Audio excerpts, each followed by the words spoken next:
Imagine living in constant fear of police sirens and bylaw officers knocking at your door, over grass, dogs, or even building a small deck. Now imagine discovering that the very neighbor tormenting you was running an illegal empire of his own.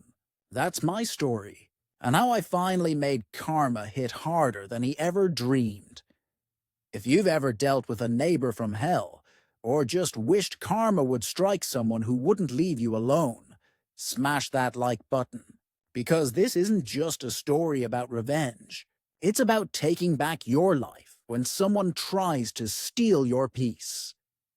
When I bought my 5-acre property in 2022, I felt like I was finally stepping into the life I'd worked so hard for. It wasn't just land. It was space, freedom, a dream realized within city limits. I pictured quiet mornings, sipping coffee on my porch, dogs running free in the yard, maybe my kids playing someday, without neighbors breathing down our necks. But I hadn't counted on the man next door. From the day I moved in, it felt like I'd stepped into enemy territory. He wasn't just unfriendly, he was hostile. The first complaint came within weeks. My dogs barking. Then my grass wasn't trimmed perfectly. Then the pallet fence I put up wasn't permanent enough. Each time, a bylaw officer showed up.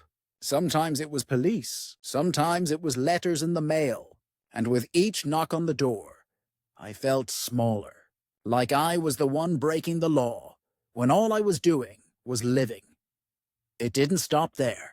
When I parked my work truck in my own driveway, I got reported. When I built a small 814 deck to enjoy my yard, he called it in. He wanted me under constant fire, and he knew exactly how to make it happen. By the end of that first year, I had been reported more than 20 times. At first, I tried to shrug it off. I told myself, he's just a bitter old man. Don't let him get to you. But the thing is, when you're constantly dealing with authorities, it's impossible not to feel the pressure. Imagine being at work, then getting a call that police are at your house. Imagine opening your door to yet another official telling you your grass is too long. Imagine being treated like a criminal in your own home. It wears on you, slowly, quietly, like water dripping on stone. I remember nights lying awake thinking, what did I do to deserve this? I wasn't loud. I wasn't throwing parties. I wasn't hurting anyone. But he wanted me gone, or broken. Finally, the city officers themselves had enough. One even told me straight, you should file a harassment claim. This is getting ridiculous. So I did. Police got involved. He was forced into a meeting where he agreed to stop.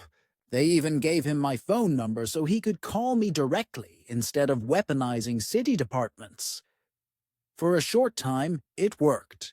The silence was like heaven. I started to breathe again. But 3 months ago, the nightmare returned. It began with a complaint about an RV trailer, then about grass again, and then the one that shattered me. A noise complaint while I was out of town on vacation. No one was home. No animals, no sound. Just his lies. That's when I realized something brutal. He didn't just want to annoy me. He wanted to crush me. I'll never forget the night I snapped. I was sitting on the deck he once reported me for, staring at his property across the line. I felt this burning in my chest. A mix of anger and exhaustion. And then a thought hit me like a lightning bolt. If he loves the bylaws so much, maybe I should see how well he follows them. I pulled out my laptop. My hands were trembling as I typed city property bylaws. And what I found, it was like uncovering buried treasure. First stop, vehicle storage. The law was clear. You cannot keep unregistered or uninsured vehicles on your property without a permit. I looked out at his yard and nearly laughed. His property wasn't a home. It was a junkyard. Rusting shells, beat-up classics, half-working trucks. Not 5, not 10, over 40. Next, shipping containers. According to city code, they had to be on an asphalt pad with a proper permit. He had 3 massive ones plopped right on the ground like it was his private warehouse. And then, the jackpot. For years, I'd seen production crews coming in and out of his yard. He was renting his vehicles out to movie studios. Big money, but when I checked business records, my jaw dropped. He didn't even have a business license. Not one. This man had been running an entire illegal operation while spending 3 years trying to ruin me over long grass. It was the definition of hypocrisy, and I knew exactly what I had to do. The next morning, I made my move. "City office, how can I help you?" The voice on the other end asked. Yes, I said calmly. "I'd like to report some potential bylaw violations."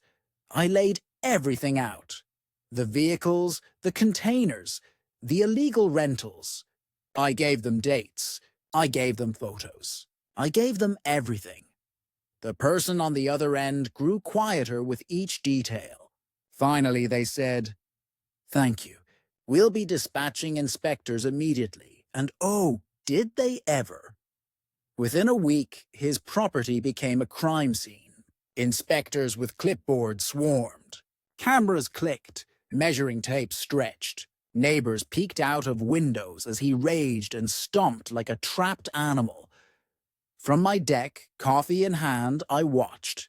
He pointed at me shouting, but his words were powerless now. Because this time, he was the criminal. The final ruling from the city came down like a hammer. Every single one of his 40 vehicles had to be removed. The 3 shipping containers had to be gone by the end of the month. All RVs and trailers had to be parked on asphalt or off the property completely. And without a business license, his movie rental hustle was dead. In one fell swoop, everything he'd built, illegally, arrogantly, in plain sight, was dismantled, and all it took was one phone call. The man who spent 3 years trying to destroy me with complaints now faced losing everything. Justice served. Life is different now. Don't get me wrong, he still glares across the property line. He mutters under his breath, but his power over me is gone. For the first time since moving in, I feel peace. I walk my land without fear of sirens. I sit on my deck without dread of another knock at the door. And maybe most importantly, I know that sometimes the best revenge isn't about screaming or fighting back.